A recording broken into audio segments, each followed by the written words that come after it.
Creating text in 3D is an easy process, and I thought we could go ahead and take a look at the text tool and also explore some of the options that are easily overlooked.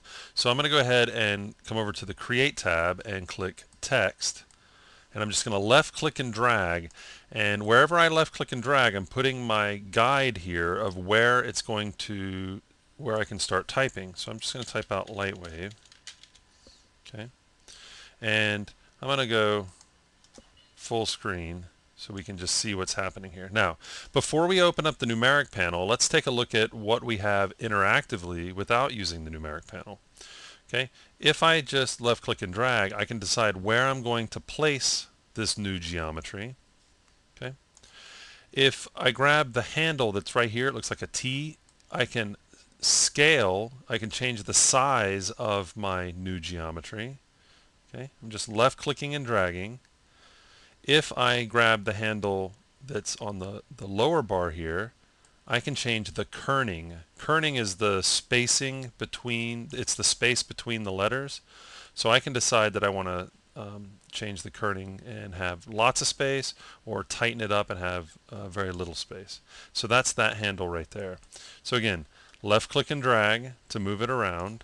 I can left click and drag this top handle to scale it, and I can left click and drag this bottom handle to change the kerning, all without having to go to the numeric panel. Now, while I have this tool active, I'm going to want to avoid using the shortcut key for the numeric panel, because the shortcut key for the numeric panel is in, and now it says Lightwave in. Unless I meant to do that, that's not a good thing. So just know, while the tool is active, you're going to want to avoid shortcut key for numeric. But if I come down here and click numeric, I'm just going to slide, I'm going to zoom out a little bit just so we can see our text while we take a look. Okay, so I can always go in and change the text in this input field, or I can just type it right out here, but I can change this. Let me go space 3D. Okay, and I just added that, so I can always type it out numerically. I can pick the font that I want to work with. Okay, if you want to add a font, we can come over to Create, Manage Fonts, and we can add fonts with the Manage Fonts tool. But by default, Lightwave is going to scan and look at the system fonts. Okay, so I can change my alignment. Do I want it left justified? Do I want it right justified? So now I've got to move this over here if we want to see it. I'm going to go back, I'm going to go to center, and I can have it type out from the center of my guide. I'm going to go left, and that's what I usually use it with. That's usually the setting I use. But if I do want to center it or have it right justified, I can do that.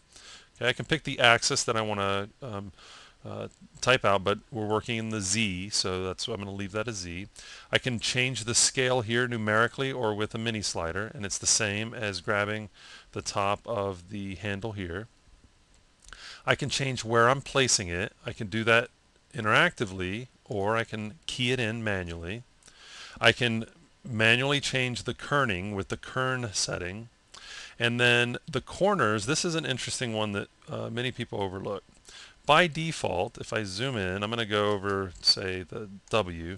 By default, it would really bring it in like this, and there's extra points on this geometry. Now, by changing the corners to sharp, it gets rid of that extra geometry. That's why it's set to default, and that's usually what you want, because if you go to bevel and you have those extra points in corners, well, you could end up crossing over and causing problems that you have to fix. But just know that's what's going on with the corners. Buffered is going to give you what the actual font is wanting to give you. Sharp is going to get rid of those extra points. So depending on what you're needing for your model and what you're constructing, you might choose between sharp and buffered. Okay, so don't overlook that. That's one that I see a lot of people overlook, and sometimes you want those extra points. Okay, there's one more thing that I want to look at. I'm going to just slide over here to the A, and we can see we've got all these points. Okay, and for what we're working on, maybe that's too many or maybe that's not enough. Now, that's not an option to change here in the numeric panel, but there is an option in Lightwave that allows you to change that. So what I'm going to do is close the numeric panel, just zoom out, And I'll go ahead and commit. I hit the space bar to commit, and that put a space in my text. So I'm going to hit enter. I'm going to go over to O for general options, and where it says curve divisions, now this affects splines and curves, but it also affects the divisions in your text. So if you want it to have more segments, if you want it to have more sides on here, then you'll go ahead and switch to fine. If you want to have less, switch to coarse. By default, it's set to medium. This is another option that a lot of people overlook. So if you're wanting more geometry or less geometry when you're making your text, hit O for general options and come over to curve divisions to adjust that. Okay, so I'm going to go ahead and hit OK.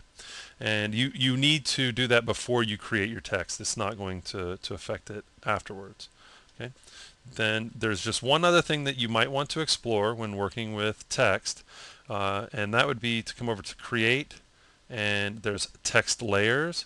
If you want, you can automate the logo creation by not only creating the text, but you can have it automatically extruded, you can have it automatically beveled, you can break it up into individual layers. You can give it different surface names for the face, the side, and the bevel. So this will kind of automate the process. And there are several tools like that in Lightwave where you can use the multi-text, the logo, the make text. The default text tool is just the text tool, and it gives you what you need to get going and go from there. And then you've got other text tools like the text layer, multi-text, logo, make text, and manage fonts. So you're going to want to explore all of those, and you'll be up and running creating 3D text in no time.